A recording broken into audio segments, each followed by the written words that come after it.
Hey everyone, I'm Crystal Jigrup, and this is Empowered by Women.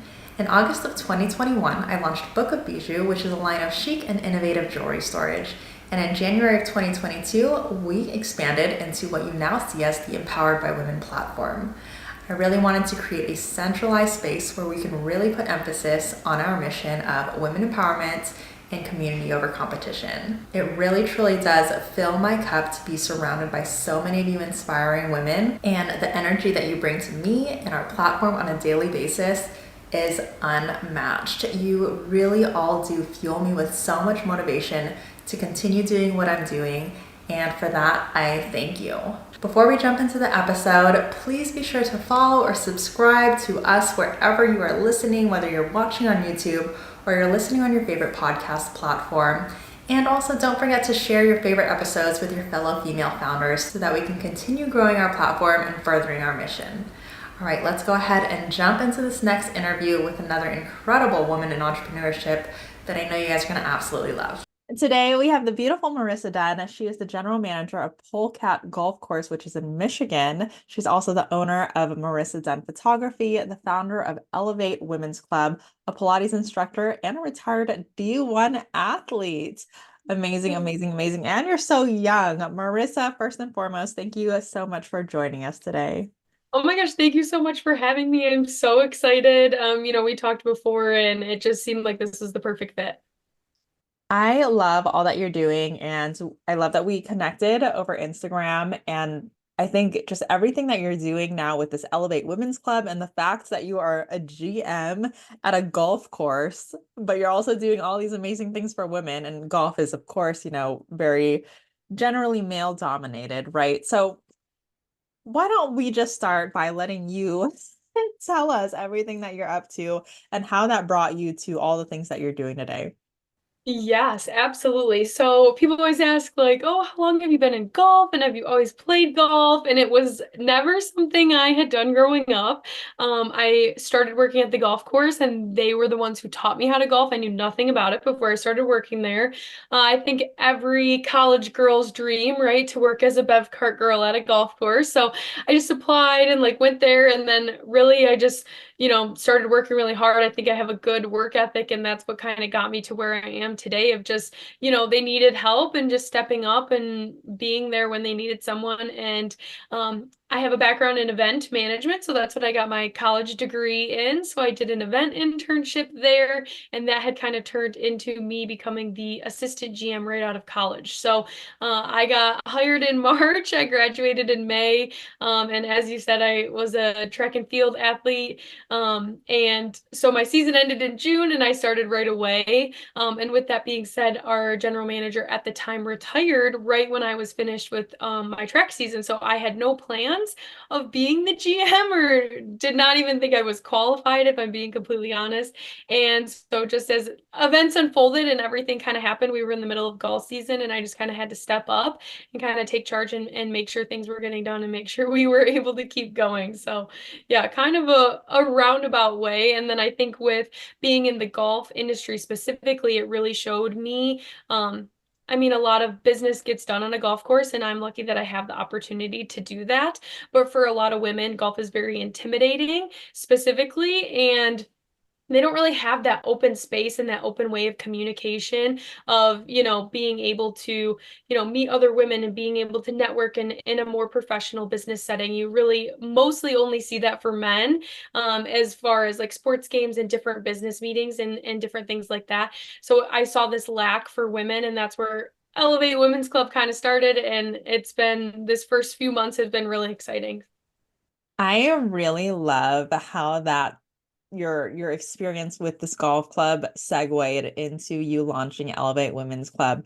I think it's so true, right? In whether it's in movies or in people in your life, you're always seeing men go out to the golf course and like shake hands and do all these business deals. But where are the women getting the chance to do that? So you being able to create this space for that is amazing. Tell us a little bit more about Elevate Women's Club.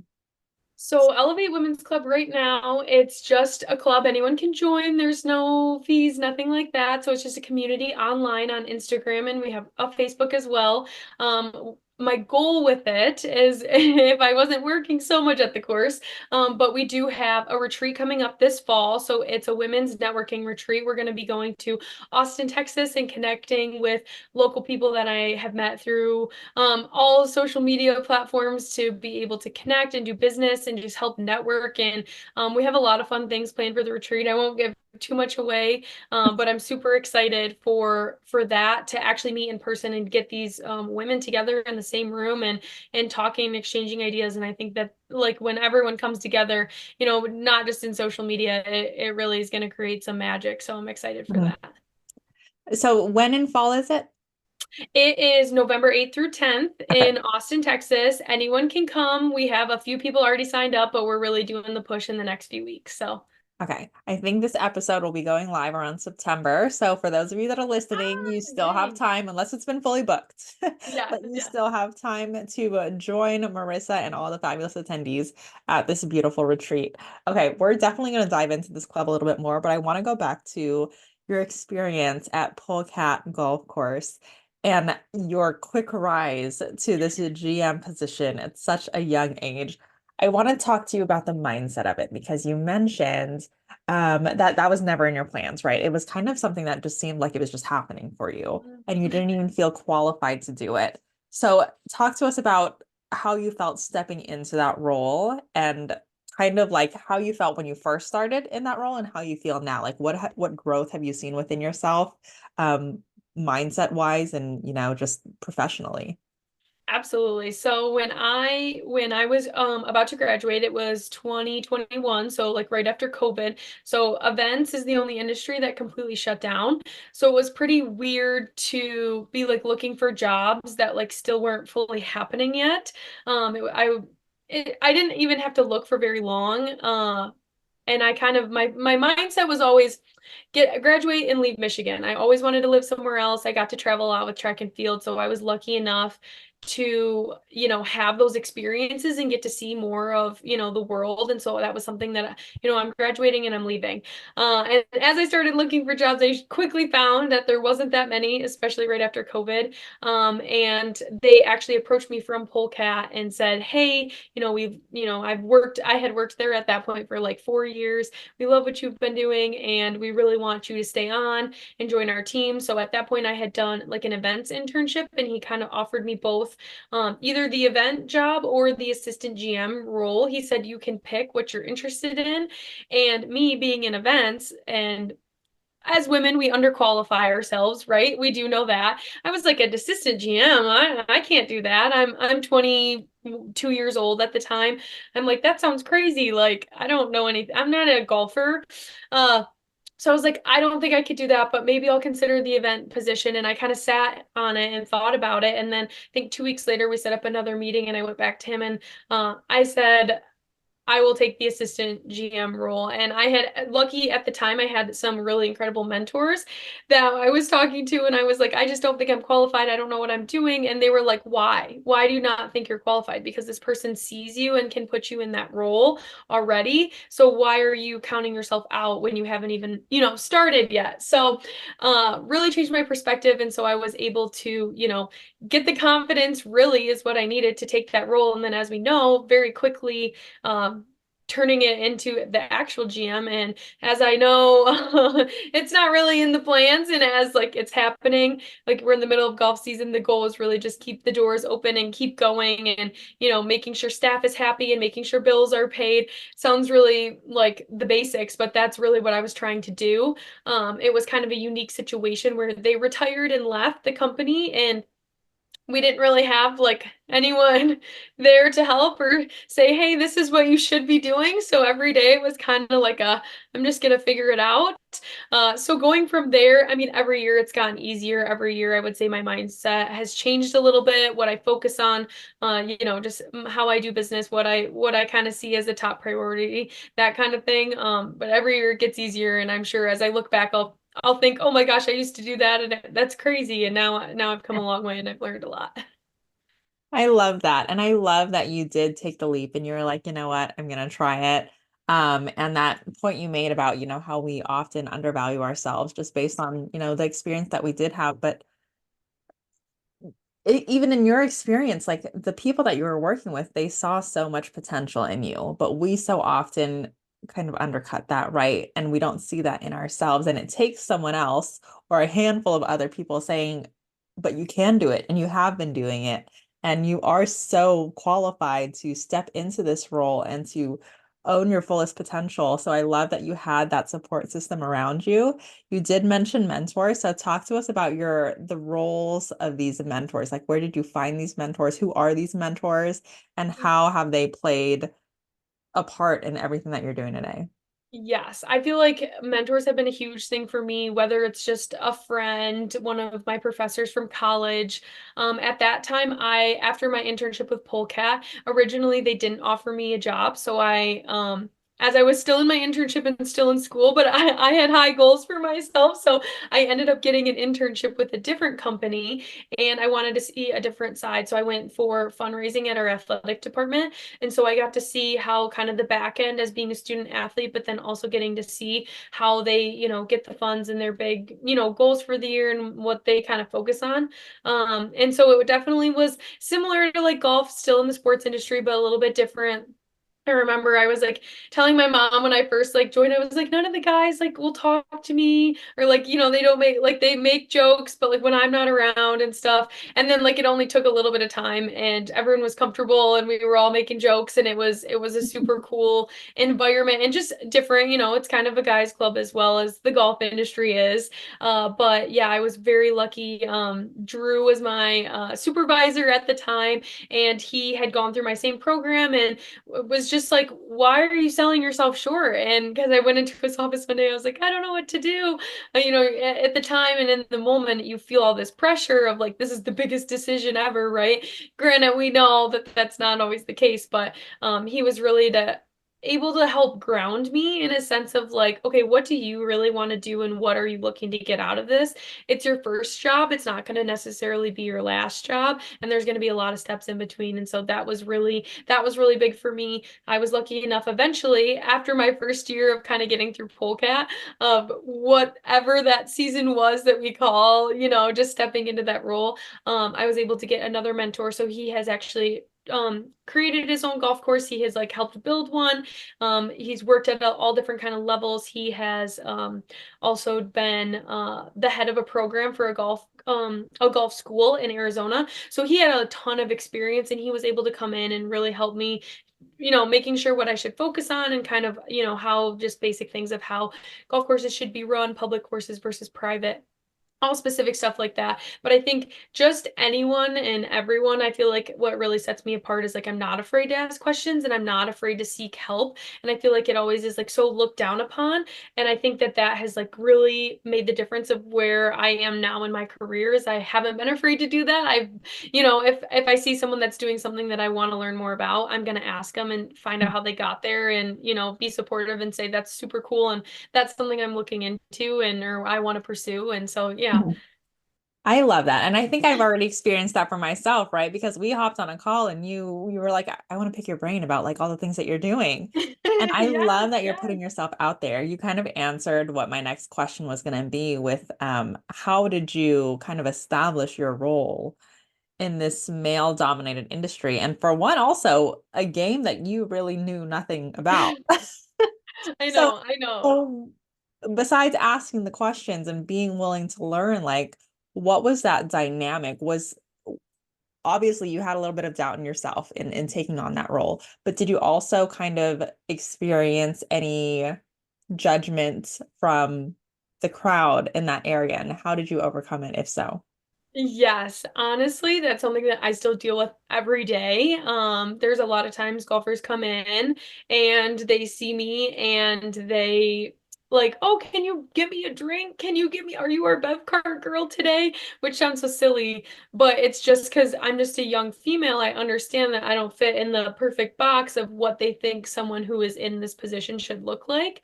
But it definitely is something that, you know, I'm not in that norm. And so it's just always going to be something that I think I struggle with in the golf industry. I said, even if I was like 40 or 50 years old, I think I would still get similar reactions. Maybe not. Maybe that would help me a little bit with the age.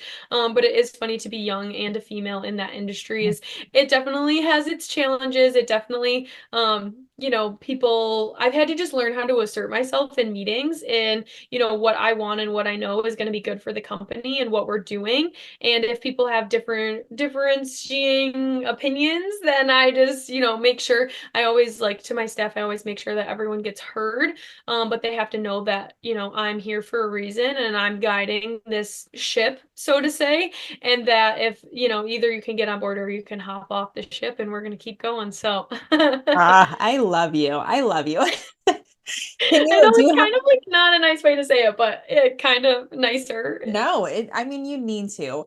Hey, beautiful humans, really quick, did you know that hiring a virtual assistant saves people 14.7 hours per week on average? As our platform and my family continues to grow, I knew there was no way that I could keep doing it all alone. And I mean, who wants to anyway, right? So I finally made the leap to hire a VA, and it has been game changing. iWorker actually came recommended to me by a friend who also has a VA that she loves from there. And there's so much more to the agency that actually really drew me to them and made me feel comfortable taking that leap and making the commitment to bringing on a VA, which is a huge decision.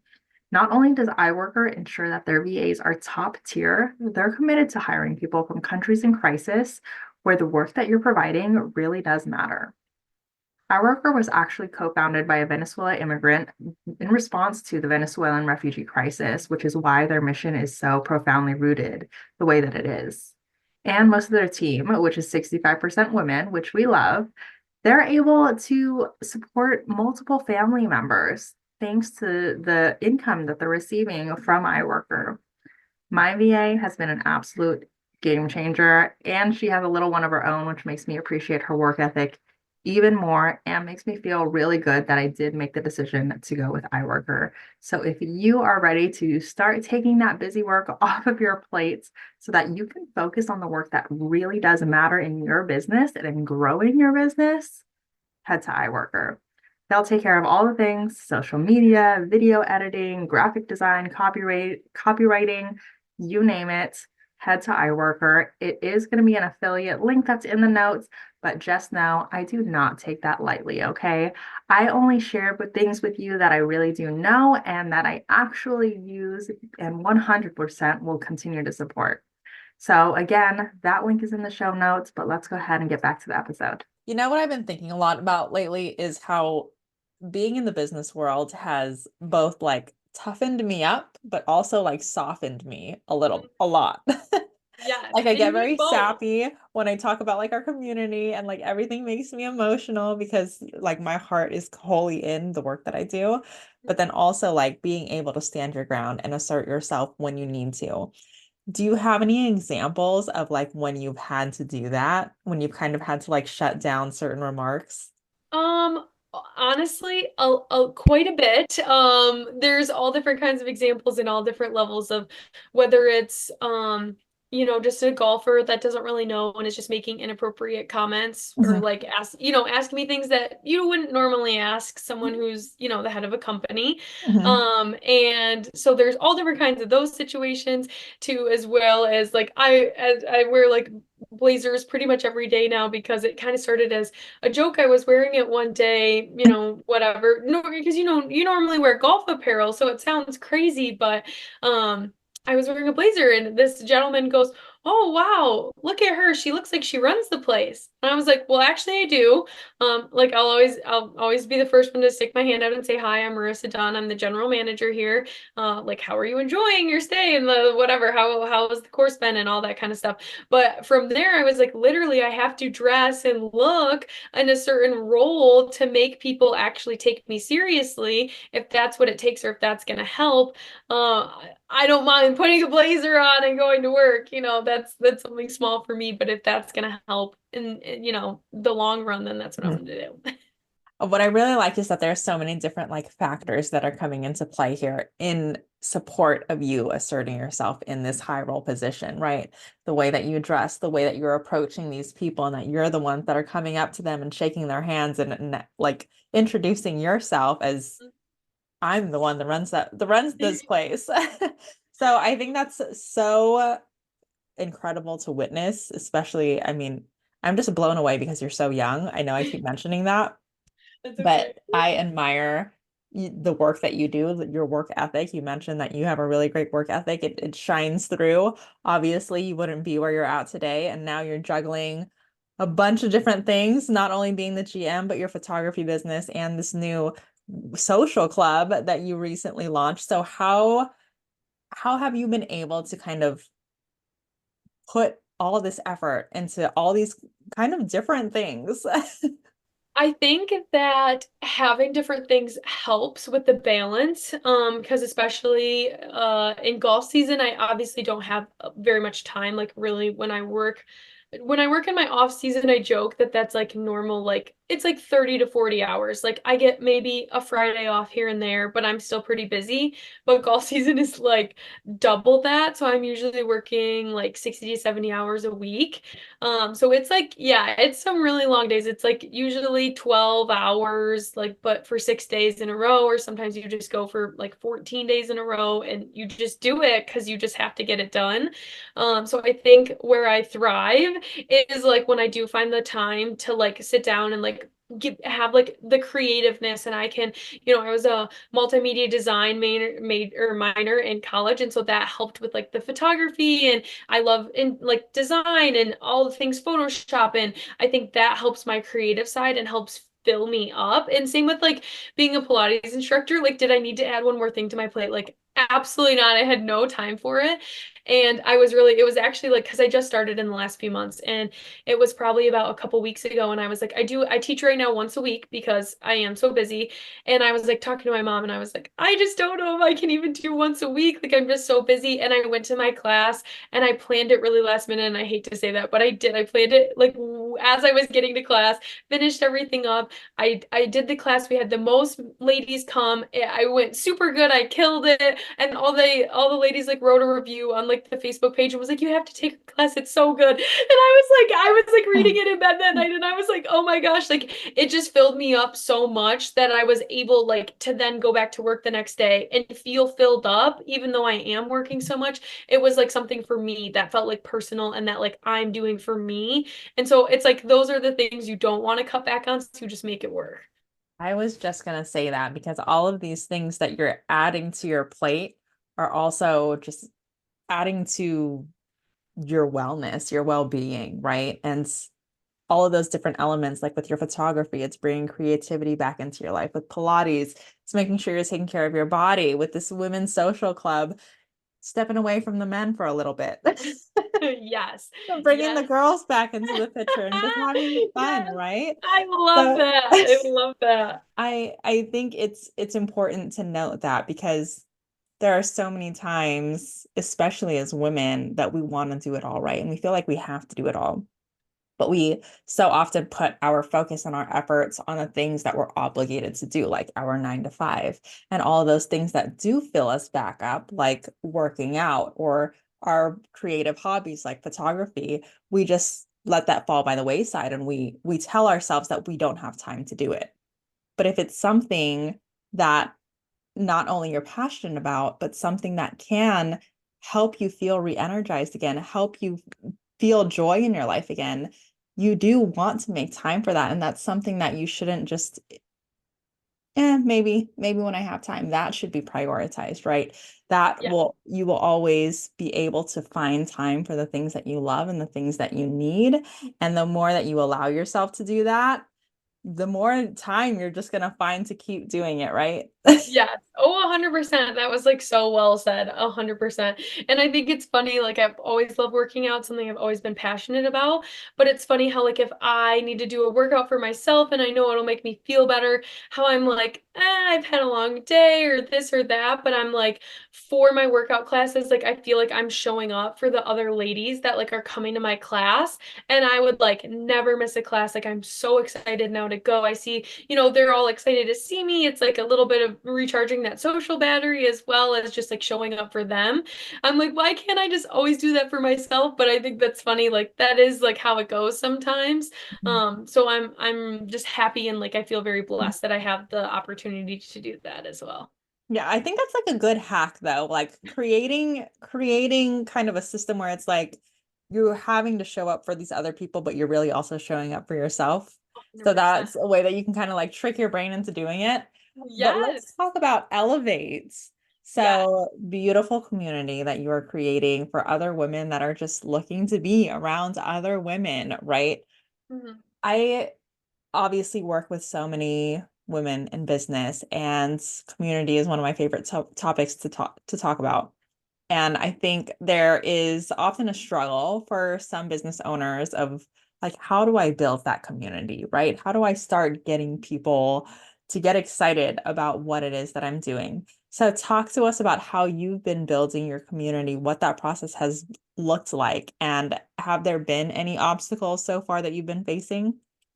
Yes, I mean, time, of course, I feel like is just a big one. You know, there's only so much time in the day and only so much time to do all the things, right? So there's like, I feel like when I was kind of starting this, it was really for the need of like finding a women's community. And I currently live in like a pretty small town. So it's not like, there's a bigger cities, but they're about 2 hours away. I'm not going to drive or I'm not going to go there. So I love that yours is like local to that area because I think that's really it's way easier. You're able to see each other a little bit more. Like there's a lot of additional things that add on to that. But because of where I'm like located proximity wise, I wanted like to make this for anybody that can join.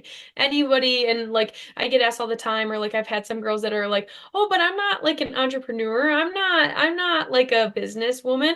And I'm like, but you like to sell and design furniture and resell it. Like, but you like to do this, but you like to do that. I think it's in a lot more of us than like people maybe give themselves credit for.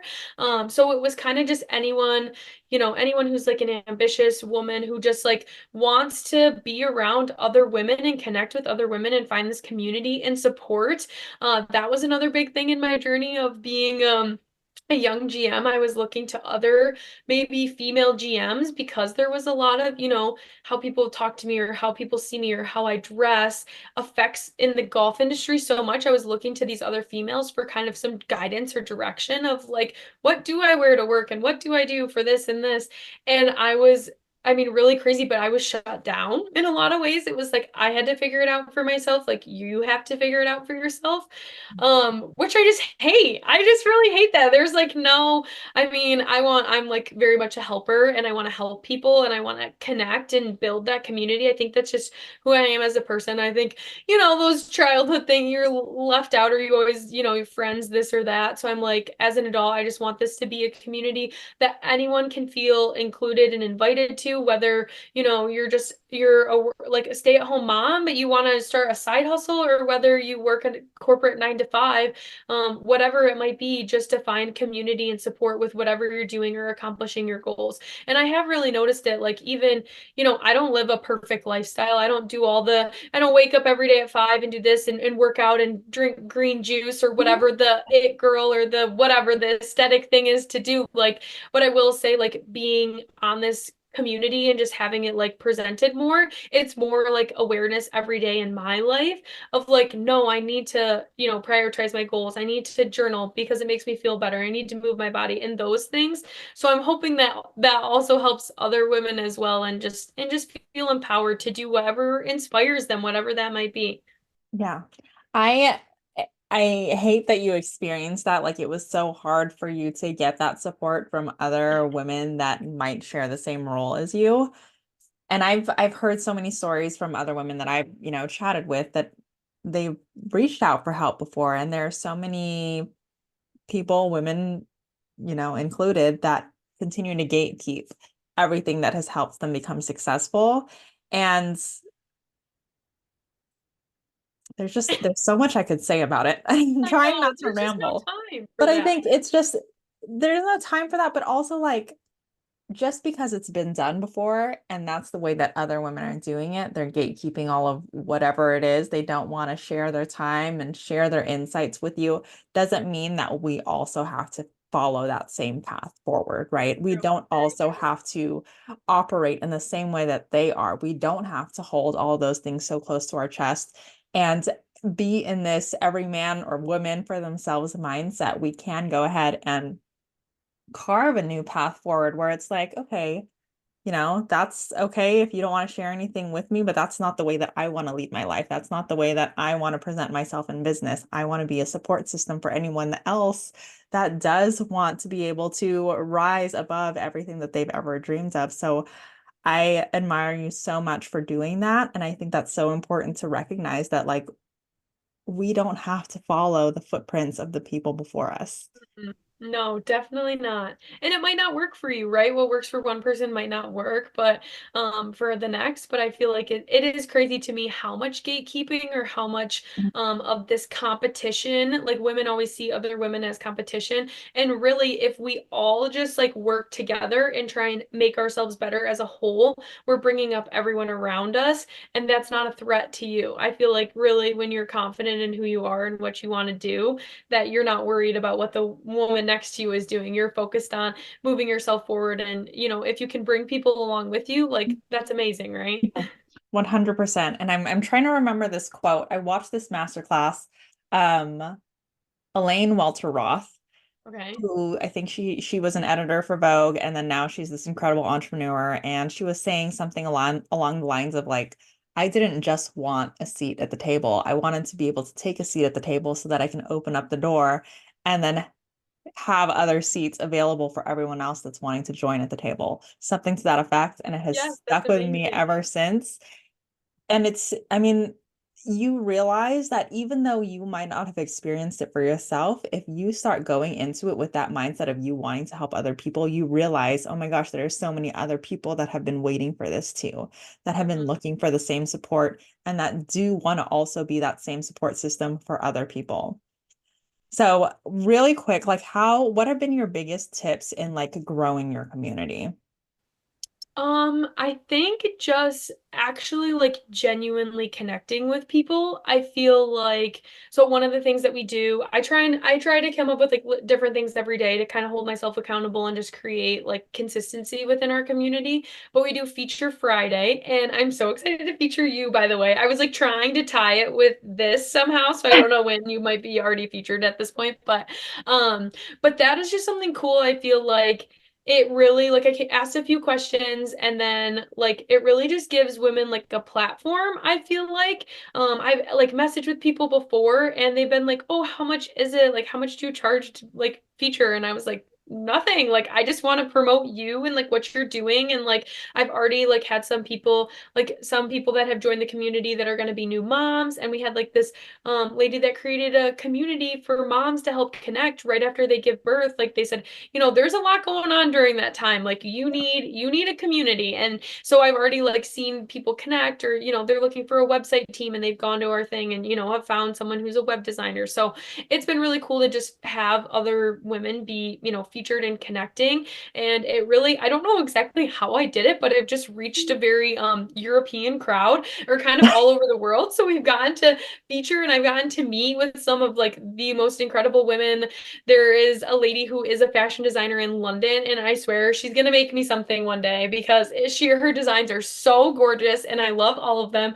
And so just like different things like that. And I think it's genuinely like people can tell like I'm not just doing it to get like followers. I'm not just doing it, like I was so excited to connect with her and meet with her, and anytime I see like her upcoming shows or her designs, I try and like repost some of it, and maybe one day, we'll have a big crowd in London or something. I don't know, and it'll hit the right people. But just being like genuinely excited for other people to be doing what they're passionate about, I think hopefully shines through at least in like my content and what I'm posting, and just trying to lift other women up. I think that has really helped. And also like threads, so random, but like you've been actually able to like connect with people on there. I think a little bit more than Instagram really just pushes content of like famous people or celebrities or influencers.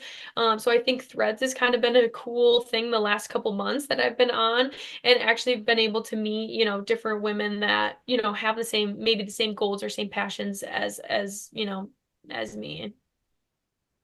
I think that was a long-winded answer. I'm sorry. No worries. I love everything that you're saying. Um, in the I I just like cannot speak today. I feel the same way. My brain is like, what? But in the whatever the word I'm thinking of time, really quick, Okay. if you could give us one or two sentences of what does the future look like for you, what would you say? Oh, the future, just I think there's a lot of opportunities. I think, because I'm young, I feel like I haven't found exactly, the one thing that I love. I have a lot of passions. I think I maybe need to narrow them down a little bit, but I think there's a lot of opportunity. I just don't even know which direction that's going to be yet. But I'm very excited with this women's community and to be able to connect and talk with people like you. It's truly incredible.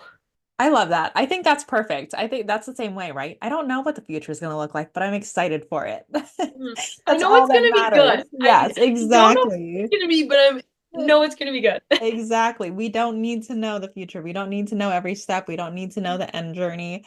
It is just going to be a beautiful path forward, and we have the opportunity to make it whatever we want to be. Yes, Marissa, exactly. you have been amazing. Where can everyone connect with you, find you in all the different places, your photography, your Pilates, your women's Yes, club? I my main Instagram account I can is Marissa Dunn 7, one R, two S's, Dunn Dunn. So that has all my other accounts tagged. It has the golf course tagged. Elevate Women's Club. You can find us on Facebook. You can find us on Instagram. More information about a retreat. I'm so excited. I really am. I think it's going to be an awesome experience. And yes, I just am excited to have connected with you and to keep growing this relationship as well.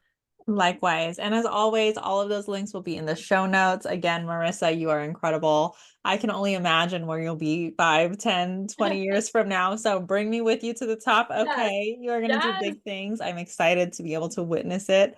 And thank you again for joining Yes, of us. course. Thank you so much for having me. This has been so great. I'm so happy for this friendship and just thank you for everything. Another incredible interview with yet another inspiring woman in entrepreneurship. I hope you guys loved that episode just as much as I did. But before we leave off, if you yourself are also a woman entrepreneur, I would love for you to consider joining our Empowered by Women directory. We're looking for women-owned product and service-based businesses in the US to help us build the go-to place for our communities to find local women to shop with and connect with, and we'd love for you to be a part of it. All of the details can be found on www.empoweredbywomen.com/apply-directory. Of course, that's going to be linked in the show notes below, and you're also welcome to reach out to me anytime if you have any questions. But other than that, thank you again so much for joining us, and I will see you in the next episode.